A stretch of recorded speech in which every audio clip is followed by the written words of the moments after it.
Começando mais um Trade Talks, o podcast da Trademark. Hoje com Carlos Kobach, jornalista, atua carioca, está há bom tempo aqui em Curitiba, trabalhou na Gazeta do Povo, Câmara Federal, em governo, Tribunal de Contas, atua em campanhas políticas. Então, experiência política, na comunicação política ele tem e bastante. E hoje ele tem o blog Politicamente, um dos blogs mais respeitados aqui no Paraná. Então, com vocês, Carlos Kobach, bem-vindo, obrigado por estar com a gente aqui e a gente poder usar um pouco da sua experiência. Muito obrigado, Beto, eu que agradeço aí o podcast aí que eu tenho acompanhado nas redes sociais, sempre com boas entrevistas aí, muito bem conduzidas por você. É uma honra estar aqui, bater esse papo contigo. Nós temos vários blogs de políticas aqui, tem o Tupã, o Cláudio Oste, o Ismael Moraes, diversos. O que faz o teu blog ser diferente? Veja, Beto, eu como você falou no início, eu já trabalhei no governo, tenho algumas experiências nos jornais, trabalhei mais de 10 anos na Gazeta do Povo, sempre no jornalismo político, né? Comecei lá como trainee na Gazeta e entrei depois para o jornalismo político, onde eu me encontrei ali, gostei bastante e atuo desde então. E a gente tinha na época um jornalismo um pouco mais forte politicamente, né? Você tinha ali mais blogs, você tinha mais colunas de jornais. E essa transformação que a imprensa teve recentemente, você tirou muitos players importantes aí no nosso estado. E eu percebi que o jornalismo político caiu bastante. Hoje você não tem mais uma cobertura política como você tinha antigamente. E aí eu saí do estado e resolvi escrever um blog de política. E como você perguntou, o que eu precisava me diferenciar, né? Então você citou alguns blogs aí em que você entra e você vê ali que tem um viés, né? Que tem ali um lado, vamos dizer assim. Nada contra, né? Mas você tem um lado. E eu queria fugir disso. Eu acho que tenho 43 anos, eu ainda me lembro muito do jornalismo imparcial, em que você ouve o outro lado, em que você bate e fala bem dos dois lados. Então, eu busco isso no blog Politicamente, né? Você falar com os dois lados. Então, hoje eu tenho uma conversa, por exemplo, com o governador e posso ter uma conversa com o Enio Verri do PT, com o Chiorato, presidente do PT, com a Gleisi Hoffmann, presidente nacional do PT, e no mesmo pé de igualdade. Então, é isso que eu busco, né? Fazer um jornalismo como eu aprendi lá atrás, né? Ouvindo os dois lados, com muita responsabilidade, sempre atento às fontes, confirmando informações e duas regras que eu tenho no blog Politicamente, Beto. A primeira eu nunca vou pro lado pessoal. Isso aí é uma regra. Isso é importante, né? Não vou pro lado pessoal. Tem uns que batem assim, e sai fora da política. Abaixo da cintura eu não bato. Isso é fundamental. E a segunda que eu tenho, que eu comecei e com essa premissa é o seguinte, eu não publico release. Porque eu achava, quando eu trabalhava na Gazeta do Povo, que você via muitos textos iguais em vários veículos. Isso é muito ruim, né? Você tem que ter ali o seu discernimento. Quando você recebe uma matéria, por exemplo, de um investimento, vamos trazer um exemplo aqui, da ponte de Guaratuba. Você tem que falar do histórico do ferryboat, você tem que falar um pouco da história da cidade, você vem com uma bagagem. Então, não é o release pronto que você vai dar um Ctrl+C, Ctrl+V e publicar. Então, isso é outra premissa que eu tenho. Eu não publico release. Então, você não vai ver, nunca vai ver um texto igual no meu blog com o blog dos outros. Nada contra, repito, cada um faz do seu jeito, mas eu tenho essa premissa, eu não faço assim. No release eu não publico. Tá. Como é que você está vendo o jornalismo local e principalmente o nacional, falando de jornalismo político, basicamente, né? O que me parece que alguma coisa deu uma queda um pouco nesse jornalismo, né? Assim, antigamente, Beto, e eu não vou voltar muito tempo atrás, falando de 10 anos atrás, você ia, por exemplo, na Assembleia Legislativa, na Câmara Municipal aqui, e você via diversos veículos de imprensa ali. Você via jornal, você via rádio, você via televisão. Hoje você vai ali, por exemplo, na Assembleia, você vê mais assessores ali naquele espaço destinado à imprensa do que jornalistas, né? Então, antes você tinha todas as rádios indo lá à tarde, ali é uma fonte de informação, você fala com os deputados em off, você vê a sessão, você vê o que acontece, você vê os trejeitos dos deputados durante uma votação, você capta muita coisa ali. E você não vê mais isso, né? Só que há uma contradição nisso. Por exemplo, você liga o rádio às 6 horas da tarde, que é um horário nobre do rádio aqui em Curitiba, e você vê as rádios transmitindo nacional, falando de política. Então, assim, o curitibano gosta de falar de política, de ouvir de política, mas parece que não é da política local. Por que as pessoas têm interesse na política nacional? A gente sabe que houve um acirramento aí, principalmente na eleição a partir de 18, com Lula e Bolsonaro, que está se refletindo para o jornalismo isso, né? Então você tem interesse, só que você não consome a tua política daqui, o que está acontecendo em Curitiba, no Paraná. Por que o que está acontecendo no Brasil é mais importante do que está acontecendo aqui? Então isso é um pouco o que me intriga. Vamos falar mais de política daqui de Curitiba, mais de política do Paraná e também acompanhar o nacional. Mas eu acho que a gente tem que dar mais espaço para a política local. Ok, eu vejo nas tuas matérias, você tem umas fontes, né? Meio esperto, assim, tá? Você consegue buscar umas coisas que eu não vejo esses traços assim de fontes. Sei que fonte é sagrado. É sagrado e preservado até por lei, né? Por lei.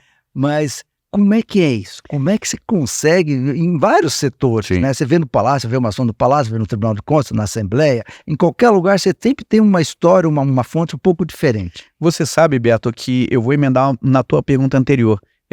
Quando eu comecei com o blog Politicamente, eu tinha, como eu falei, trabalhado na Gazeta há muito tempo e vinha cobrindo o jornalismo político. E eu tinha bastante fonte já na época. E quando eu saí, as fontes automaticamente saem, né? Eu fui para trabalhar em Brasília, na Câmara Federal, depois trabalhei aqui no Tribunal de Contas do governo, as fontes se perdem um pouco. E quando eu voltei para o jornalismo, eu reativei essas fontes. E foi impressionante a resposta dessas fontes. Alguns e muitos me disseram o seguinte: olha, a gente não tinha mais com quem conversar, com quem falar, porque o jornalismo político caiu muito. Então, para minha surpresa, foi muito bom reativar essas fontes e, claro, criar novas, e aí você vai renovando, porque você vê que tem muita informação circulando e que não está saindo em lugar nenhum. Essa fonte é confiança em quem que ele está trocando? Essa relação de confiança, ó, esse eu posso comentar porque eu sei que confiar, é isso. São fontes e fontes. Eu faço vamos dizer assim, uma graduação de fontes, né? Então, por exemplo, tem algumas fontes, e aí são poucas, não enche nem uma mão, que o que me fala eu já publico porque nunca é raro. Nunca é raro. Tem fontes, claro, que você vai conhecendo, e aí hoje o jornalismo, por causa da facilidade da internet, você não vê mais jornalista saindo da redação, né? Então as pessoas buscam personagens na rede social, você faz tudo por telefone, você hoje faz uma entrevista por meio digital, então você não sai mais da redação. E a fonte é um trabalho que não está dentro da redação, está fora. Para a pessoa confiar em você e passar uma informação para você, ela tem que te conhecer. Então, é aquele trabalho de toda semana. Eu tenho fontes que eu vou toda semana tomar um café. Como é que você tá? Tudo bem? Como é que tá as coisas? Tem informação? Não tem? Então, é uma relação que você tem que amadurecer ela para ter essa confiança, para que ela te passe informações com segurança e que também você dá segurança para ela, de que você vai sempre preservar a identidade daquela fonte. Então, é um trabalho de toda semana, de você revisitar fontes, saber como é que tá. E aí, claro, você com a idade, com a experiência, você fica mais rápido para apurar algumas notícias, né? Então, sai uma operação, eu já sei com quem falar, você tem os atalhos para chegar a essas fontes. Mas, de fato, hoje, graças a Deus, tenho bastante fonte em todos os poderes, na Assembleia Legislativa, no Governo do Estado, no Tribunal de Contas, no Tribunal de Justiça, e são essas fontes que você vai alimentando. Tem muita coisa, Beto, que eu recebo a informação e que eu vou checar, rechecar, porque às vezes eu não tenho ainda aquela segurança na fonte, ou é só uma informação de ouvir dizer que, e aí você tem que ir atrás, porque é aquilo, eu tenho uma valorização do jornalismo muito forte. Eu tento não errar. Eu trabalho para não errar. Obviamente que de vez em quando você erra e você tem que reconhecer esse erro. Assim que você errar, você tem que reconhecer esse erro e publicar uma errata, enfim. Mas eu trabalho para não errar. E muito trabalho eu tenho que checar, rechecar com fontes, como eu te falei. Numa mão eu tenho fontes que eu consigo ouvir e publicar sem checar, porque essa é a confiança, essa é a ponta firme. Não é. Vamos apimentar um pouquinho a conversa? Diga uma coisa, Murilo da Paraná Pesquisa soltou uma pesquisa agora sobre Curitiba. Deu uma animada. Apimentada no cenário, né? Como é que você veio essa pesquisa? Como é que você vê esse cenário? O que as tuas fontes ou o que você pensa, conhece, acha, como é que tá? Veja, Beto, de fato a gente viu, por exemplo, São Paulo já muito mais agitado do que aqui, né? E aqui, de fato, agora, antes a gente via só aqueles tracks internos, né, que são pesquisas internas, em que o consumo ali fica restrito a poucas pessoas e a população não sabe como é que tá. A gente também tem que levar em consideração que falta muito tempo, de fato, para a eleição, Sim. tem muita decisão para ser tomada, então nada agora é definitivo. A pesquisa, isso eu converso às vezes muito com o Murilo, é um cenário, é uma foto daquele momento e que pode mudar uma semana, 10, 15 dias depois. Então aqui em Curitiba, de fato, essa pesquisa que o Murilo soltou aí deu uma movimentada no cenário, a gente conseguiu identificar alguns movimentos ali. Agora, o que me chama a atenção hoje nessa disputa para a Prefeitura de Curitiba? Eu estou vendo uma esquerda um pouco mais organizada, né? Antes eles lançavam 4 candidatos de uma mesmo espectro do lado esquerdo, e que, obviamente, ele pulveriza o voto, né? E eu estou vendo agora uma conversa muito sólida dos partidos de esquerda de tentar lançar essa tal frente ampla da esquerda. Que, de fato, se sair, você tende a ter mais votos ali, você pode até possivelmente levar para um segundo turno uma disputa. Temos hoje o nome, a alma dessa frente da ampla esquerda, tende a ser o Luciano Dutti, né? Já existe conversas aí lá de Brasília que o PT vai repetir o que fez em São Paulo, a estratégia de São Paulo, ou seja, vai colocar, não vai ser o cabeça de chapa aqui, deve indicar um vice, e há aqui uma dificuldade do PT de ter um nome para vice, né? Tem a Carol D'Artora, que seria um novo aí dentro do PT de Curitiba, mas que ela não tem essa unanimidade hoje Dentro do próprio PT. É o campo majoritário. É o campo majoritário. Então, assim, eu vejo essa frente ampla de esquerda organizada e tende a sair unida. Nós temos só uma dúvida aí do Gora, que tem dito que vai ser candidato com apoio da Executiva Nacional, que pode, também é legítimo ele reivindicar isso, porque ele foi o segundo colocado na última eleição, ficando só atrás do prefeito Rafael Greca, então é legítimo que ele queira disputar novamente, mas é um candidato que, se sair com o Luciano Dutti, por exemplo, você tende a dividir um pouco os votos ali. E do lado da direita, que basicamente sempre usou essa estratégia de sair unido, você vê um possível, não vou dizer racha, mas você vê no mínimo 2 candidaturas fortes hoje. Você tem o Eduardo Pimentel, já ungido aí pelo governador Ratinho Júnior como o candidato dele, e você tem aí um Nélio Prevô do União Brasil, que também saiu do PSD e está no União Brasil.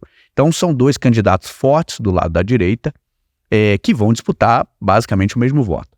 E uma terceira via aí, que a gente não pode esquecer, que é o lavajatismo, né? Embora esteja muito descrente no cenário nacional, a pesquisa do Murilo mostra que está muito forte, enraizado aqui no eleitor curitibano.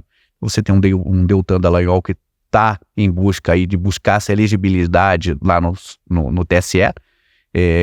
Pelo que me conta as fontes, dificilmente vai conseguir registrar essa candidatura por causa do julgamento lá em Brasília. Mas você vê uma Rosângela Moro, você vê uma esposa do Deltan Dallagnol, Fernanda Dallagnol, que pode vir também. Então vai ser uma eleição animada, né? Você tem uma esquerda organizada, você tem 2 de direita fortes e você tem um lavajatismo muito forte também, que a gente não pode desconsiderar. Eu já quero entrar no cenário de Senado, no cenário de Senado um pouquinho mais tarde, mas tem também quando será cassado o Moro? Vai ser cassado? Pois é. Será quando? Começo do ano? Mais para metade do ano que vem, próximo das eleições? Há uma comoção em relação à cassação do Moro, do lavajatismo? Isso é uma outra coisa que também pode apimentar as eleições, né? Sem dúvida. De municipais, né? Sim, e pode trazer candidatos para essa eleição ou tirar candidatos. Mas a Rosângela Moro é deputada federal por São Paulo. Por São Paulo. Teria que renunciar para vir para cá. Existe uma... ter 2 cargos. Existe um estudo aí, eu sei que a equipe do Moro já fez uma consulta à Justiça Eleitoral, tem aí uma jurisprudência já que ela não precisaria renunciar ao mandato, tá? Há também uma outra corrente dizendo que sim, então isso aí vai caber à Justiça Eleitoral bater esse martelo. Mas o que eu sei de dentro da equipe do Moro é o seguinte: o plano A de Rosângela Moro é sair ao Senado caso o Sérgio Moro seja cassado. Então, a Rosângela Moro seria a sucessora dele direto. Caso não haja essa eleição suplementar, ela poderia vir aí no campo do lavajatismo a disputar talvez a prefeitura de Curitiba aqui. Mas é o que eu falei, é o que você falou, tudo vai depender desse processo que se arrasta já há um bom tempo. Todo mundo disse que o Moro chegaria já em final de 2023. Cassado pelo menos aqui no TRE do Paraná, e a gente vê já que pelo cronograma não dá, o processo dele está com audiências aí até muito próximo ali, início de dezembro do recesso parlamentar. Então o julgamento no TRE do Paraná, que é a primeira etapa, vai ficar para 2024. E aí você tem depois todo um recurso para o Tribunal Superior Eleitoral. E considerar que 6 meses antes da eleição, em outubro, portanto em abril, se ele não tiver cassado, não tem como fazer eleição junto. Então seria depois da eleição de Curitiba. Então tudo muda o cenário caso o Moro seja cassado ou não. Isso aí a gente só vai saber em 2024. Vai dar tem muita água e a parte jurídica comendo para todos os lados. Comendo para todo lado. Vamos ver o que vai dar. Tá, então Curitiba falamos. Maringá, como tá Ulisses Maia, Ricardo Barros e seus afilhados? O Ricardo é uma figura, já uma pessoa política de Maringá muito forte, né? Muito enraizado a família Barros. E a gente viu aí um mandato do Ulisses Maia muito consistente, né? Ele está saindo aí, pelas últimas pesquisas que eu vi, quase entre 70% e 80% de aprovação, né? Ele já não pode ir para a reeleição, o segundo mandato dele, então ele vai ter que indicar um sucessor dele. E aí vem aquela guerra interna de aliados para ser o sucessor. Nós temos que considerar Silvio Barros virá candidato ou não virá. Está muito bem nas pesquisas, até pelo recall dele de ter sido prefeito. E também ter o apoio, claro, da família Barros, né? Nós temos o Scabora, que é hoje o candidato do Ulisses Maia. Mas nós temos que ver como é que vai ter o desempenho aí na pesquisa, né? Daqui para frente. Mas principalmente, Beto, nós temos que ver quem que o governador vai abençoar em Maringá, né? Vai ser o Scabora, vai ser o Silvio Barros. Hoje o secretário Ricardo Barros o Ricardo Barros é secretário do governo do Ratinho Júnior. Então, haverá essa pressão para que o governo apoie o Silvio Barros. Ulisses Maia, que também é do PSD, se filiou, vai também estar em busca do apoio do governador Ratinho Júnior para o Scabora. Então, uma eleição ainda em aberto lá. Nós temos um Jacó Voz, nós temos do PL, nós temos um do Carmo, deputado estadual do Carmo, do União Brasil, que também está nessa disputa. Agora, eu conversei essa semana, com o Ulisses Maia na Assembleia, e ele me falou que está trabalhando muito forte agora para incorporar o Jacó Voz e o do Carmo nessa grande aliança aí, e está esperando uma decisão do Silvio Barros se vai sair ou não. Então ali, por enquanto, também tudo em aberto lá. Londrina, minha querida Londrina, Marcelo Bellinati, ali está Marcelo não pode mais ir. Também não pode. Tá o mesmo caso de Cascavel e Maringá, as principais cidades, tirando Ponta Grossa, os prefeitos estão terminando seus mandatos, e aí faz sucessão, não faz sucessão, quer fazer, como é que é? Porque em Londrina nós temos o Felipe Barros muito bem aprovado, mas parece que não vem. Parece que não vem, informação é que não vem. Você tem o Thiago Amaral, que quer, decididamente ele quer. Sim. Aí vem os que estão querendo se articular, e mais o Marcelo não diz, mas eu sinto que ele está meio querendo o Felipe Barros, que era da saúde, mais afinidade, mas ele também tem outros candidatos querendo lá. O que você me disse? Olha, Londrina a gente tem que primeiro falar do fenômeno ali da família Bellinati, né? E também uma consequência disso que a família nunca cria sucessores, né? É uma coisa fechada do poder na família Bellinati. E você não vê sucessores sendo criados. Então você também tem o Marcelo Bellinati bem avaliado em Londrina, o segundo maior colégio eleitoral aqui do estado do Paraná, cidade muito importante. Mas você vê players ali como o Felipe Barros, que você citou, um jovem deputado PL, muito ligado ao bolsonarismo, muito bem avaliado nas pesquisas aí que estão circulando lá. Você tem um Thiago Amaral, que tem um componente, o pai, o conselheiro Durval Amaral, que era uma figura política muito forte. E você tem esse Felipe da Saúde, né, que talvez seja o indicado aí a sucessor do Marcelo Bellinati. A conversa que existe hoje do Thiago Amaral tentando buscar o apoio do governador Ratinho Júnior, existe um combinado ali entre o Felipe Barros e o Thiago Amaral que não vão disputar um com o outro, então dos dois, apenas um será o candidato. E a tendência é que desses dois, quem saia candidato é o Thiago Amaral.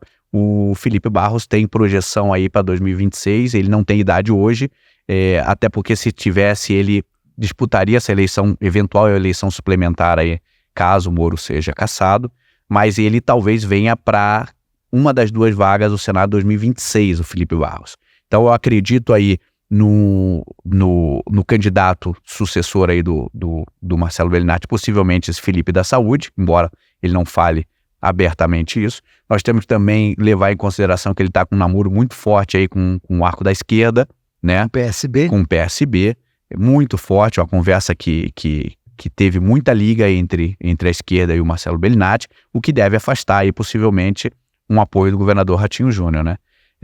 E você vê o Thiago Amaral hoje talvez seja ungido aí o candidato do governador Ratinho Júnior lá em Londrina. O governador só anunciou por enquanto o apoio a dois candidatos, né, nas grandes cidades, o Eduardo Pimentel aqui em Curitiba e a prefeita Elizabeth Schmidt na cidade de Ponta Grossa. Então Londrina, Maringá, Foz do Iguaçu, ele só vai decidir possivelmente em 2024, depois de analisar o cenário e principalmente as pesquisas eleitorais, porque ele tem aspiração aí até um cenário nacional, o governador Ratinho Júnior. Ele vai precisar de aliados nessas grandes cidades, ele não pode errar. Então, possivelmente, em Londrina, Maringá e Foz do Iguaçu, ele só venha a decidir, depois de ver muita pesquisa eleitoral, lá em 2024. Para não dar um passo errado, né? Não pode errar. Não pode errar. E Ponta Grossa, Carlos, como é que está o cenário lá? Olha, Beto, a expectativa é de uma eleição animada também em Ponta Grossa, né? A gente tem a prefeita Elizabeth, que vai buscar a reeleição, que tem o apoio aí do governador Ratinho Júnior já declarado oficialmente. Ela tem o apoio também dos irmãos ali, Marcelo Rangel e Sandro Alex, que são secretários do governador Ratinho Júnior. E vai ter uma força aí bastante interessante, que é da família Canto, né? A gente ainda não sabe se vem a Mabel Canto, a deputada estadual, ou o pai dela, o ex-prefeito Joselito Canto. Então é uma eleição que vai ser muito animada lá, muito disputada. São duas mulheres que vão disputar a eleição. A deputada Mabel tem feito um bom trabalho aqui na Assembleia Legislativa, com causas importantes da defesa da mulher. E você tem uma prefeita Elizabeth também com uma aprovação grande na cidade, uma pesquisa indicando aí uma possível reeleição. Então vai ser uma disputa muito boa e que o governador pessoalmente vai pisar lá na cidade de Ponta Grossa para tentar ajudar na reeleição da prefeita Elizabeth. Se comentou, pelo menos en passant, assim, que o Marcelo poderia vir? Marcelo Rangel?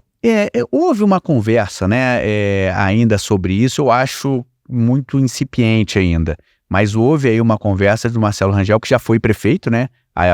E saiu bem aprovado lá. A atual prefeita Elizabeth era vice dele, e na saída dele ela assumiu, ganhou a eleição.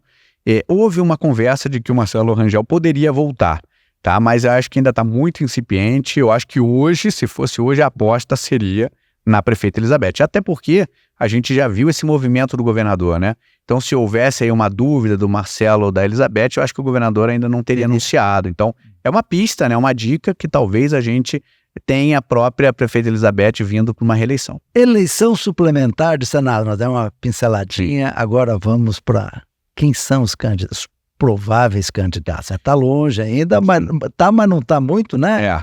Mas já começam umas articulações, né? Tem Gleisi praticamente definida, uma pequena briga ali, não sei se é briga, mas uma disputa com o Zeca Dirceu. Aí tem Beto Preto, no lado do Ratinho de cá tem Beto Preto, tem apareceu do lavajatismo também, você acabou de falar, Rosângela Moro.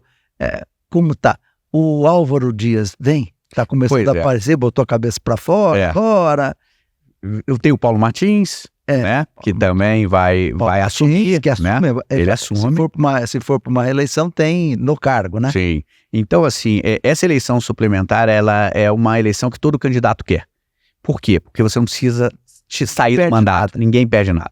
Esqueci de falar do Ricardo Barros também. Tem o Ricardo Barros também. Que tem bastante interesse. Então, esses players que você citou. Gleisi Hoffmann, mais forte do que o Zeca Dirceu. Então, quem eu apostaria aqui? Gleisi Hoffmann, vindo pelo PT. O Ricardo Barros do PP não tem nada a perder.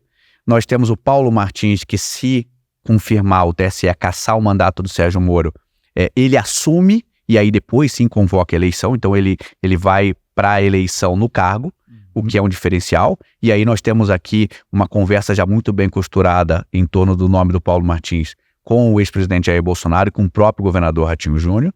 Houve uma conversa aí, só fazer um parênteses, da Michele Bolsonaro sair candidata ao Senado aqui, mas essa conversa já esfriou, ela deve sair candidata ao Senado em 2026 pelo Distrito Federal, não vai ser mais aqui, embora houve essa conversa. E a pesquisa que saiu aí mostrou ela uma boa chance. Mostra o bolsonarismo muito forte aqui no estado do Paraná ainda, né? Foi um dos estados aí, e que o Bolsonaro tem um olhar especial aqui, ele cuida pessoalmente aqui do Paraná, dos rumos do PL aqui do Paraná.